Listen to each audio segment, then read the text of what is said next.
സ്ക്രീനിൽ കാണുന്ന ഈ ചോദ്യം നിങ്ങൾക്ക് ഇംഗ്ലീഷിൽ ചോദിക്കാൻ സാധിക്കുന്നുണ്ട് എങ്കിൽ നിങ്ങളുടെ ഇംഗ്ലീഷിൻ്റെ ലെവൽ അഡ്വാൻസ്ഡ് ലെവൽ ആണെന്ന് നമുക്ക് പറയാൻ സാധിക്കും. അത് ചെക്ക് ചെയ്യാനായി നിങ്ങൾ ആദ്യം ചെയ്യേണ്ടത് ഈ ഒരു ചോദ്യം, ഞാൻ ഇന്നലെ നിന്നെ വിളിക്കണമായിരുന്നോ എന്ന ഈ ചോദ്യം ഇംഗ്ലീഷിൽ എങ്ങനെ ചോദിക്കാൻ സാധിക്കുമെന്ന് നിങ്ങളൊന്ന് എഴുതി നോക്കണം, അല്ലെങ്കിൽ ഒന്ന് പറഞ്ഞു നോക്കണം. ഞാൻ നിങ്ങൾക്ക് 10 സെക്കൻഡ് സമയം തരുന്നു. എഴുതി നോക്കുന്നതാണ് ഏറ്റവും നല്ലത്. വീഡിയോ പോസ് ചെയ്ത് ജസ്റ്റ് ഒന്ന് എഴുതി നോക്കാം. 10 സെക്കൻഡിന് ശേഷം ഇത് കൃത്യമായി ഞാൻ നിങ്ങളെ പഠിപ്പിച്ചു തരും. അതുമാത്രമല്ല, ഇതുപോലുള്ള 500 ക്വസ്റ്റ്യൻസ് വെറും 5 മിനിറ്റിനുള്ളിൽ നമ്മൾ മനസ്സിലാക്കാൻ പോവുകയാണ്. ഞാൻ നിങ്ങൾക്ക് 10 സെക്കൻഡ് തരുന്നു. വീഡിയോ പോസ് ചെയ്ത് എഴുതി നോക്കൂ. അതിനുശേഷം മാത്രം വീഡിയോ തുടർന്ന് കാണൂ.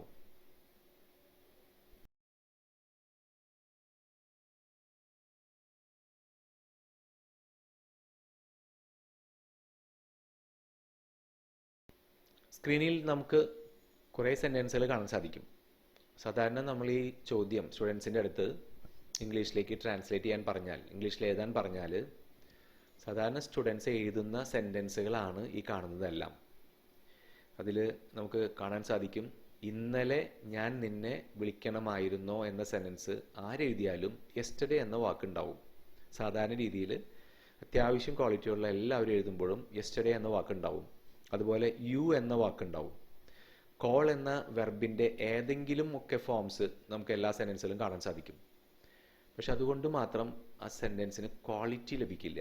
ഇതിൽ ഒരേ ഒരു സെൻറ്റൻസ് മാത്രമാണ് ശരിയായിട്ടുള്ളത്. അത് നമ്മൾ ലാസ്റ്റ് കാണുന്ന ഈ സെൻറ്റൻസ് ആണ്.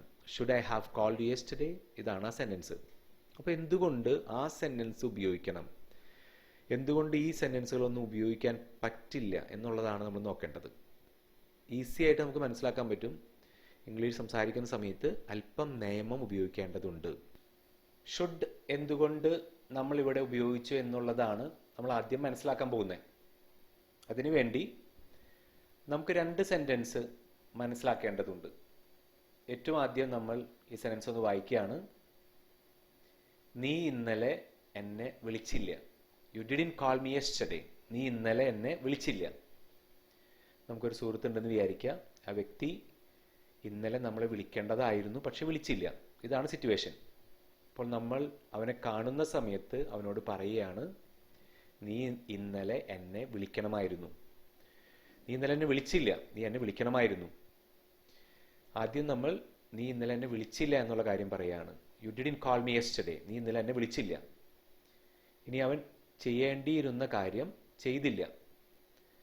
അത്തരം സിറ്റുവേഷനിൽ വിമർശിക്കാൻ വേണ്ടി നമ്മൾ ഉപയോഗിക്കുന്ന auxiliary വെർബാണ് should.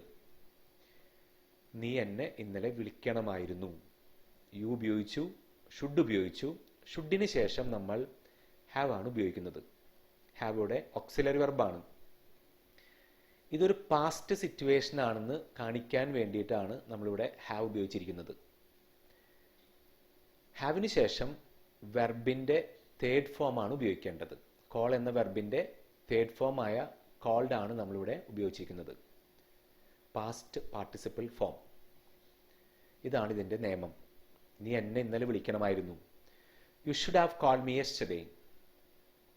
U should have called me yesterday. ഇങ്ങനെ ഒരു 5 തവണയെങ്കിലും നമ്മളിത് ഉറക്കെ പ്രാക്ടീസ് ചെയ്യണം. ഇനി ഈ ചോദ്യം നമ്മൾ ചോദിക്കുകയാണ്, ഞാൻ ഇന്നലെ നിന്നെ വിളിക്കണമായിരുന്നോ എന്ന ഒരു ചോദ്യമാണ് ചോദിക്കേണ്ടതെങ്കിൽ ഷുഡ് എന്ന ഓക്സിലറി വെർബ് ഫസ്റ്റ് പൊസിഷനിലേക്ക് കൊണ്ടുവരണം. ഞാൻ വിളിക്കണമായിരുന്നോ എന്നാണ് നമ്മൾ ചോദിക്കേണ്ടത്. അതുകൊണ്ട് ഐ എന്ന സബ്ജക്റ്റ് ഉപയോഗിച്ചു. ബാക്കിയെല്ലാം ഇതേ റൂൾ തന്നെയാണ് ഉപയോഗിക്കേണ്ടത്. പാസ്റ്റ് സെൻറ്റൻസ് ആണെന്ന് കാണിക്കാൻ ഹാവ് ഉപയോഗിക്കുന്നു. അതിനുശേഷം വെർബിൻ്റെ തേർഡ് ഫോം ഉപയോഗിക്കുന്നു. മോഡൽ ഓക്സിലറി വെർബ് സെൻറ്റൻസുകൾ ഉപയോഗിക്കുമ്പോൾ 95% സിറ്റുവേഷൻസിലും പാസ്റ്റ് സെൻറ്റൻസ് ആണെന്ന് കാണിക്കാൻ നമ്മൾ ഹാവ് എന്ന ഓക്സിലറി വെർബും അതിനുശേഷം വെർബിൻ്റെ തേർഡ് ഫോമും ഉപയോഗിക്കണം. അത് റൂളാണ്. ഇതെല്ലാം സ്റ്റെപ്പ് ബൈ സ്റ്റെപ്പായി പഠിക്കാനേ നമുക്ക് സാധിക്കുകയുള്ളൂ. ഒറ്റ ക്ലാസ്സിലെല്ലാം മനസ്സിലാക്കാൻ പറ്റില്ല. ചെറിയൊരു ഐഡിയ കിട്ടിയെന്ന് ഞാൻ വിശ്വസിക്കുന്നു. അപ്പോൾ നമുക്കിത് പ്രാക്ടീസ് ചെയ്യാം. ഞാൻ ഇന്നലെ നിന്നെ വിളിക്കണമായിരുന്നോ. Should I have called yesterday, should I have called yesterday. ഒരു 5 തവണയെങ്കിലും നമ്മൾ ഇത് ഉറക്കെ പ്രാക്ടീസ് ചെയ്യണം. അപ്പോൾ നമ്മൾ ഒരു സെൻറ്റൻസ് പഠിച്ചു. ഈ ഒരു സെൻറ്റൻസ് പഠിച്ചു കഴിഞ്ഞാൽ നമുക്കറിയാം ഇതിനോട് കണക്ട് ചെയ്ത് നമുക്ക് 500 വെർബുകൾ അറിയാമെങ്കിൽ 500 ക്വസ്റ്റ്യൻസ് ചോദിക്കാൻ സാധിക്കും. ഞാൻ നിന്നെ ഇന്നലെ സഹായിക്കണമായിരുന്നോ? Should I have helped you yesterday? ഞാൻ ഇന്നലെ പ്രാർത്ഥിക്കണമായിരുന്നോ? Should I have prayed yesterday? ഇങ്ങനെ നമുക്ക് ആവശ്യത്തിനുള്ള സെൻറ്റൻസുകളെല്ലാം ഉപയോഗിക്കാൻ പറ്റും. യെസ്റ്റർഡേ എന്നതിന് പകരം last month, last week, day before yesterday, last year ഒക്കെ ഉപയോഗിക്കാൻ പറ്റും. ഓക്കെ, അപ്പോൾ നമ്മളിവിടെ കോമൺ ആയിട്ട് ഷുഡ് ഉപയോഗിക്കണം. സബ്ജക്റ്റ് ആയിട്ട് ഇവിടെ ഐ ആണ് വരുന്നത്, അത് ഐ ഉപയോഗിച്ചു. അതിനുശേഷം ഹാവ് എന്ന ഓക്സിലറി വെർബ് ഉപയോഗിക്കണം. അതിനുശേഷം വെർബിൻ്റെ തേർഡ് ഫോം ഉപയോഗിക്കണം. ഇതാണ് rule. Should I have called yesterday? ഞാൻ ഇന്നലെ നിന്നെ വിളിക്കണമായിരുന്നോ? Should I have informed you last month? കഴിഞ്ഞ മാസം നിന്നെ ഞാൻ ഇൻഫോം ചെയ്യണമായിരുന്നോ എന്നാണ് ആ സെൻസിൻ്റെ അർത്ഥം. Should I have driven last week? കഴിഞ്ഞ ആഴ്ച ഞാൻ വണ്ടി ഓടിക്കണമായിരുന്നോ, ഡ്രൈവ് ചെയ്യണമായിരുന്നോ എന്നാണ് അർത്ഥം. ഡ്രൈവ് എന്ന വെർബിൻ്റെ തേർഡ് ഫോമാണ് ഡ്രിവൺ. Drive, drove, driven. നമ്മൾ ഈ സെൻറ്റൻസുകളിലെല്ലാം ഉപയോഗിക്കുന്നത് വെർബിൻ്റെ തേർഡ് ഫോമാണ്. Should I have clean this room yesterday? ഞാൻ ഇന്നലെ ഈ റൂം ക്ലീൻ ചെയ്യണമായിരുന്നോ? Should I have clean this room yesterday? ഇങ്ങനെ ഓരോ സെൻറ്റൻസുകളും നമ്മൾ 5 തവണ അല്ലെങ്കിൽ 10 തവണ ഉറക്കെ പ്രാക്ടീസ് ചെയ്യണം. 500 വെർബുകൾ നമുക്കറിയാമെങ്കിൽ ഇത്തരം 500 ക്വസ്റ്റ്യൻസ് നമുക്ക് ഈസി ആയിട്ട് ചോദിക്കാൻ സാധിക്കും. അപ്പോൾ നമ്മൾ 500 ക്വസ്റ്റ്യൻസ് എളുപ്പത്തിൽ പഠിച്ചു കഴിഞ്ഞു. ഷുഡ് ഉപയോഗിച്ചിട്ടുള്ള 10 സെൻറ്റൻസുകൾ നമുക്ക് സ്ക്രീനിൽ കാണാൻ സാധിക്കും. നമ്മൾ ഓരോ സെൻറ്റൻസ് നോക്കുകയാണെങ്കിൽ എല്ലാ സെൻറ്റൻസുകളിലും ഷുഡുണ്ട്. ഷുഡിന് ശേഷം വെർബിൻ്റെ first form, ING form, third form, അങ്ങനെ വ്യത്യസ്തമായ ഫോമുകളാണ് നമുക്ക് കാണാൻ സാധിക്കുക. വെർബിൻ്റെ വ്യത്യസ്തമായ ഫോമുകൾ നമുക്ക് കാണാൻ സാധിക്കും. അതുപോലെ തന്നെ ചില സെൻറ്റൻസുകളിൽ ബി ഉപയോഗിച്ചിട്ടുണ്ട്, ചില സെൻറ്റൻസുകളിൽ ഹാവ് ആണ് ഉപയോഗിച്ചിരിക്കുന്നത്, ചില സെൻറ്റൻസുകൾ ഹാവിന് ശേഷം ബീൻ ഉപയോഗിച്ചിരിക്കുന്നു, ചില സെൻറ്റൻസുകളിൽ ഹാവിന് ശേഷം ബീൻ ഇല്ല. അങ്ങനെ തീർത്തും വ്യത്യസ്തമാണ് ഓരോ സെൻറ്റൻസുകളും. ഇതിൻ്റെ എല്ലാം നിയമങ്ങൾ മനസ്സിലാക്കിയാൽ തന്നെയാണ് ഈ സെൻറ്റൻസുകളെല്ലാം ഭംഗിയായിട്ട് ഉപയോഗിക്കാൻ സാധിക്കുകയുള്ളൂ.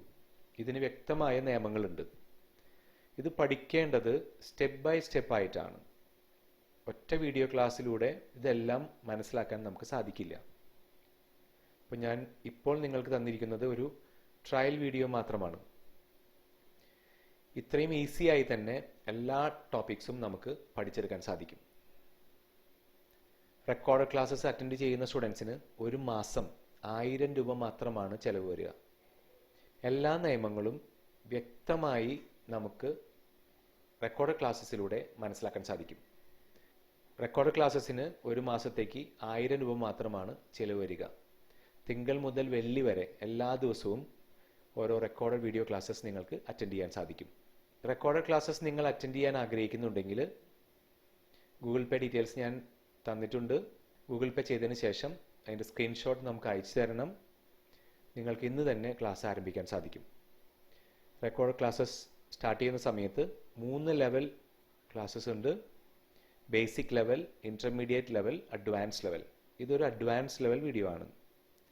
ഇതുപോലെ ഇൻ്റർമീഡിയറ്റ് ലെവൽ വീഡിയോ സാമ്പിൾ, അതുപോലെ തന്നെ ബേസിക് ലെവൽ വീഡിയോ സാമ്പിൾ നിങ്ങൾക്ക് ലഭിക്കുന്നതായിരിക്കും. നിങ്ങളുടെ ലെവലിനനുസരിച്ചിട്ടാണ് നിങ്ങൾ കോഴ്സ് സെലക്ട് ചെയ്യേണ്ടത്. താല്പര്യമുണ്ടെങ്കിൽ 1000 രൂപ ഗൂഗിൾ പേ ചെയ്തതിന് ശേഷം അതിൻ്റെ സ്ക്രീൻഷോട്ട് ഞങ്ങൾക്ക് അയച്ചു തരണം. ഇന്ന് മുതൽ നിങ്ങൾക്ക് ക്ലാസ് ആരംഭിക്കാൻ സാധിക്കും. Thank you.